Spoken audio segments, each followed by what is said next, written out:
hello you, welcome to Geekism and welcome to 1.4 in Planet Coaster.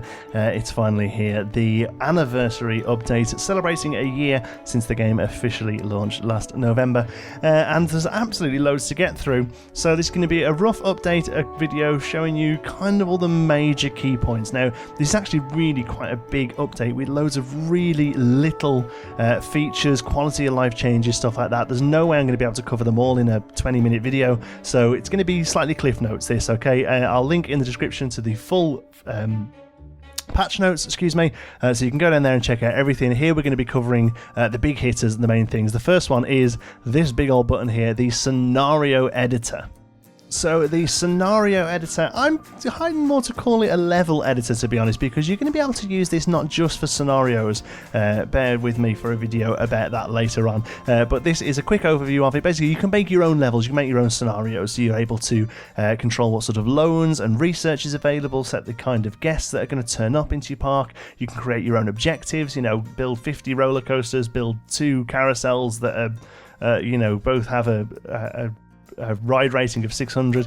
You can lock certain scenery in place that people have to build around. You can set profiles for the staff. You can make the staff lazy. You can make them really hard working. You can select how much money you have. There's absolutely loads of stuff available here. So when you open one up, you can either open a park you've already got built, or you can just start a new one like I've done here.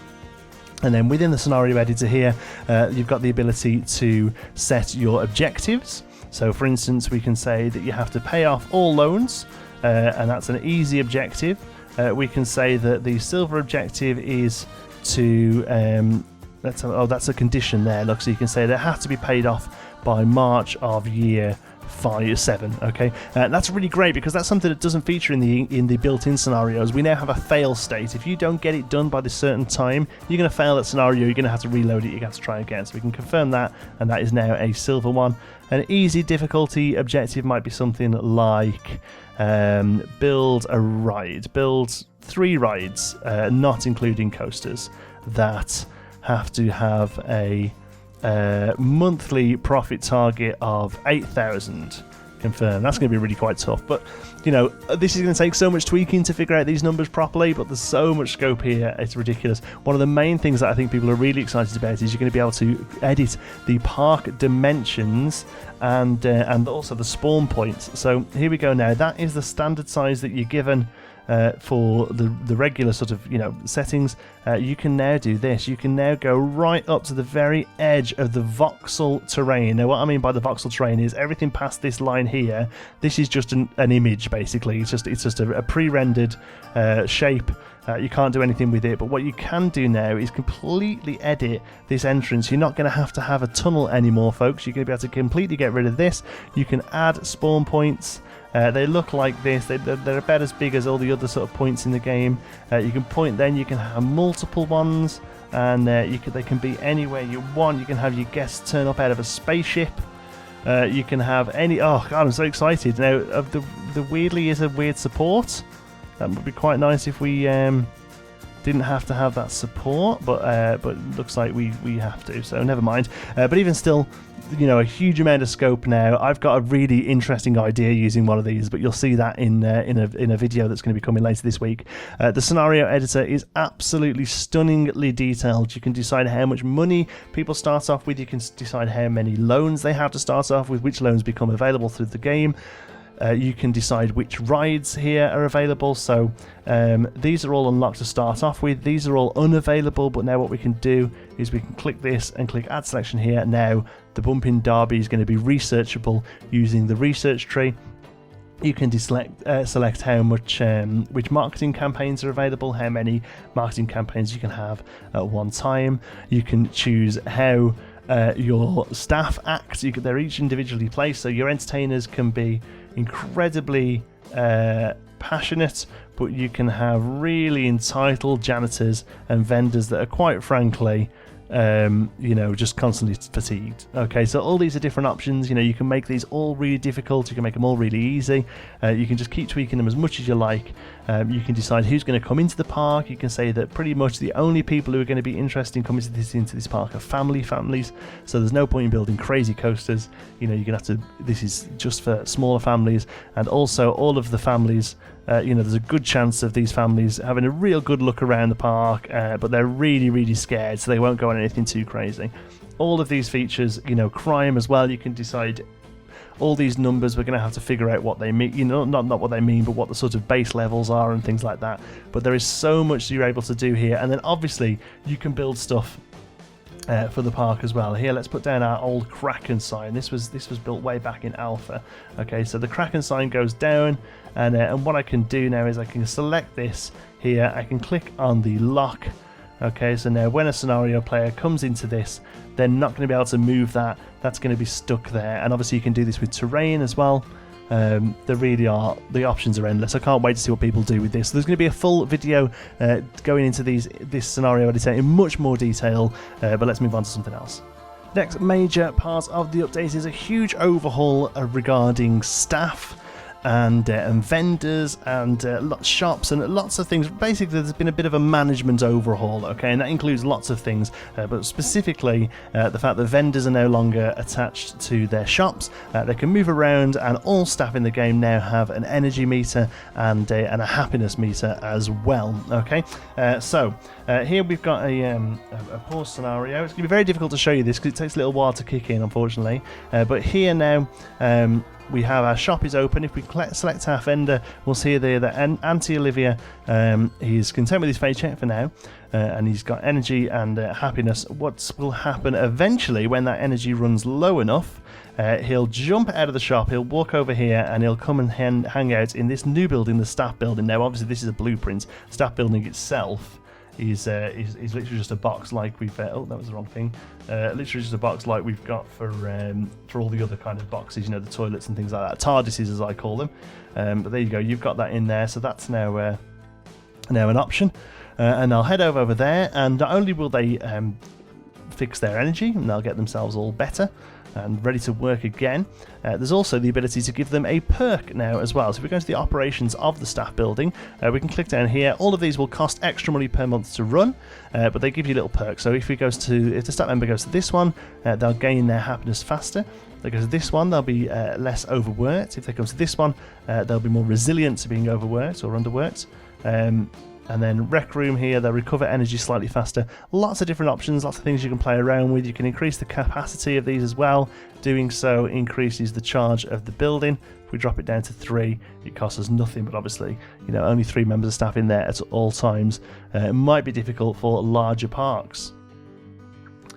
They will eventually walk off if they're not getting what they want. If they're not happy with their job, they'll try and quit, and as they quit, you can rehire them, which is another option you can do. So loads of different options here. Like I say, full patch notes are in the description there. One thing I wanted to mention about staff as well is if we place the janitor down, because you'll need him to clean up your new picnic benches and picnic tables. We can place those down. You'll find them in scenery, under path extras, and under benches. They class as benches, but there are now loads of awesome looking picnic benches. We can place these down. There are 6, I think, full picnic tables, a few round ones and a few flat ones, so square ones, sorry. Guests will prioritise landing on one of these if they've got food. So if they're eating, they'll try their best to come and find one to sit down at, and they'll hang out. Now, some guests will take their rubbish away with them. Some guests will leave the rubbish at the table. If they leave it at the table, the janitor will come and clean them up as well. This is the most interesting one, I think. This is the holiday one. I think actually it's probably far too themed, but it's individual seats. I think we could skin that. I think we could turn that into quite a nice looking restaurant table with a little bit of work. This one, I think, is gorgeous. Look at that, proper just sort of classic. And all of these come with them. What they call them, canopies as well. So there's this lovely canopy here. These are all quite large, but some of them are really quite it's quite nice actually. So there's this fairy tale one, and there's this sort of classic picnic bench umbrella. I'm going to be using a lot of those, I think, in Pinewood. The other one I really like the look of is there's that one that's relatively plain. This one here, custom. That's because these actually act as billboards. So you can come in and we can put the, I think we've got a logo here, haven't we? Let's have a look. Logo colour. Okay, we can obviously we would use a different one, but there you go. You can have We can have Pinewood Hill canopies. That's really nice, isn't it? I don't know if I'd use them for picnic tables, but I think it might be quite useful over the top of, popcorn stands, that sort of thing. All of them come with some individual benches as well. Somebody mentioned before that we now have that's quite a cute one as well, isn't it? We now have another glass piece in the game. Here it is. Another very unusable glass piece. They love adding one of these every now and again just to taunt us. It's a sci-fi canopy, but I think if you stick it on its side, that's going to be quite useful. Tucked into a wall, you could probably turn that into a relatively decent looking window. I like the look of that. I like the look of that indeed. Very good. Nice bit of glass. I just thought I would give for some glass pieces, but never mind. Let's move on. Next up, here's a little thing, but I actually think this will end up being quite useful. You can now, with billboards and also with the info booths, we can stick a billboard up here. We have the ability to tell the game that this billboard is an advertisement for another area of the park. Okay, so first of all, we'll set the picture to be a chief beef. Okay, and we'll set the billboard to be the right way around, because why wouldn't you? Okay, so now we can set Advertise Destinations. We can come over here, and just like you would select it for anything else, we can select this chief beef here. It is now an advertised destination as far as this billboard is concerned. Now, obviously, the picture doesn't have to be chief beef. The picture can be anything you want. But now people who walk past this billboard will be more influenced to go and check out that chief beef. So a few reasons this is going to be useful, I think. Wait time boards. We can make something look like a wait time board that points us all towards sections of the different roller coasters, and it will actually feed back into the game. Also, it might just be a useful way. If you've got a thing over here that people never go and ride, you stick a couple of massive billboards just under the path here down the front with all linked to that. It's going to send more people over to the quieter areas of the park. A really useful little addition. Next up, we have some new rides. First off is the Weisshorn, which is a Caterpillar or Matterhorn style ride. Really gorgeous. A lot of people didn't like the big roof to it. I personally love it. I think it's gorgeous. I'm just going to drop this into Pinewood Hills as is, pretty much.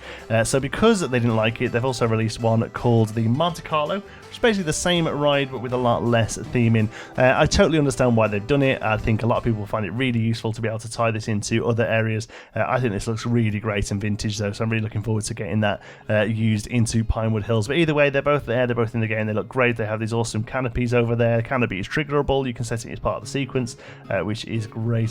One of 3 new coasters is the water coaster, which is a part coaster, part sort of splash log flume area.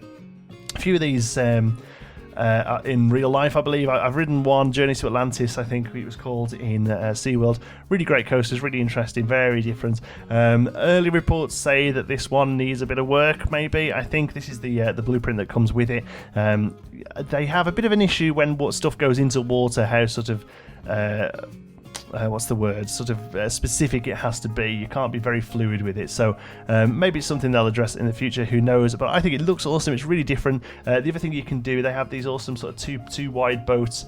You can pretty much just use the water. That'll give you quite a nice sort of Pirates of the Caribbean slow boat style ride, which I think is something else that we've been missing from the game. The next one is called the Zenith. This is a huge sort of strata coaster. It shoots off and shoots up and over this huge top hat here, very similar to something like King Dakar or I forget the one at Ferrari Worlds or Ferrari Land, wherever it is. Like I said, I don't do coasters. Big huge thing that comes up and drops over here and then back around. Nice, good. Custom supports look great. There's also a little lift built through the middle here that for how you would get up there if you were maintenance, which is a nice touch. There it is. Like I say, I'm sure people who know more about coasters can tell you a lot more about it. Last one here is called Hop the Gaps. Hop the Gaps doesn't actually. I threw this together 2 seconds. There isn't a built a blueprint for this, unfortunately. Hop the Gaps is a side friction coaster. Luckily, I've made one stop here so you can see it. Really early style wooden coaster. Beautiful support structures here. There's only a few of these still left in the world. These were really popular in the original sort of time of theme parks. They would be used. They would call themselves scenic railways as well. And yeah, really old school. Not sure whether we're going to squeeze one of these into Pinewood, to be honest, because we've got our Woody now, so we'll see how we feel. But there you go, there's your 5 new rides. Right, next up, the scenery. In other previous updates, I've managed to do a whole video just about the new scenery. Unfortunately, we can't do it here. This is very much a management and UI patch, which has very much been needed, but it does mean we don't get that much in the way of scenery. We obviously have the new picnic tables, which are fantastic, and we have the new use for the billboards even, excuse me. So really looking forward to getting used as well. The only other things we really have are a selection of new trees that are not triggerable, that are now autumn. Basically, it's reskins of some of the trees that are already in the game in sort of nice autumn shades, so sort of lots of oranges and browns and things like that. Like I said on my live stream, unfortunately, I'm very colourblind. I have tritanopia, so these pretty much all look the same as the ones that are in the game already, but you know, some of them look a bit brighter. These I quite like, these sort of reddy oaks. But yeah, there we go. So we've got some autumn trees. They've said that there's going to be more foliage coming, so I look forward to seeing that. The other thing, quite randomly, there's a few new pieces of scaffolding. We already had this one, but we now also have these. You know, I guess one of the scenery artists had a free afternoon and decided to do those. I mean, they're nice, they're welcome, but a bit random. The other thing we have as well is two Frontier Expo coin statues. These are really quite smart. These are part of these came with the Frontier Expo. Really quite happy about those. What they're going to do in the game, I don't know. On the other side, we have this Planco coaster logo. I thought maybe that would look cool as a manhole cover. Maybe I could see that being a manhole cover. Yeah, so there we go. So there's your new stuff. There have been a huge amount of UI changes, audio changes, scenario guest, ride improvements, loads of little things that really aren't easy to show in a video. Some of the things that jumped out to me straight away: they've added a new fence category in scenery, and all the fences are now named fence, as opposed to some being called fence and some being called fencing. That's quite good. Talking of fence, actually, the one thing I will show you, I've just remembered, we have had new fences that act in the same way as the barrel planters do in the game. Here we are. Look, so we have 1 meter barriers. Okay, and then we have up to 4 meter, and then we also have curbs as well. Okay, so the curbs work like the barrel planters did. They kind of sort of usher people. I mean, you can see them in real time trying to figure these things out. Okay, so you'll see that they actually will try their best to get out of the way of them. Okay, so sometimes they can, sometimes they can't. Here they were going to struggle to get through that, past that one and past that one, so we can move that one out of the way. They will try their best to get over them if they can. They will not try their best, but if there's no other way around, they will get over them. These ones, on the other hand, these are stopping people dead in their tracks. If I put this here, I think what you'll find is it might not work because these might have to step past it to get out of the sink. What you'll find here is that these guys here will not be able to. Yep, there we go. You actually saw they disappeared then because we had that much trouble with them. But what you'll be able to do is, if we place these in front of all of these, actually, I'll tell you what we'll do. Let's place one here. This will give you a really good idea of what it looks like. So we place one there. This is a complete dead end for people. Now you'll see that everyone trying to come into the park can't. Everyone who's trying to get out of the park can't as well. It's a complete dead end. So you can use these rather than sinking barrel planters into the game. You're not going to be able to use these. Obviously these can be sunk as well. Just to show you, so you haven't actually got to see what they look like. You can place them down there as long as they're close enough to the path. They work. It's going to be great for backstage areas. Unfortunately, there's no way to make staff be able to go through them and not guests, so it's all or nothing, unfortunately, with it. But I still think it's a really great feature and something we've been looking for a long time in the game. Okay, so there we go. That is, like I said, loads more bug fixes, scenery bug fixes, UI fixes, general staff tweaks and changes. Really going to get an in-depth look on the scenario editor later this week as well. But for now, there's a quick, rough guide, cliff notes to the 1.4 update. Thank you so much for watching. I hope you've enjoyed it. If you have, please give us a like. It really does help out the channel. And if you're not already, don't forget to subscribe. Any thoughts, queries, or suggestions, you can pop them down in the comments. And if you fancy a chat, you can find me on Twitter. I'm at John T. Sparrow. If you'd like to join in with the Geekism community, you can do so over on our Geekism Discord server. You'll find the link in the description. Thanks again for watching. I'll see you in the next one.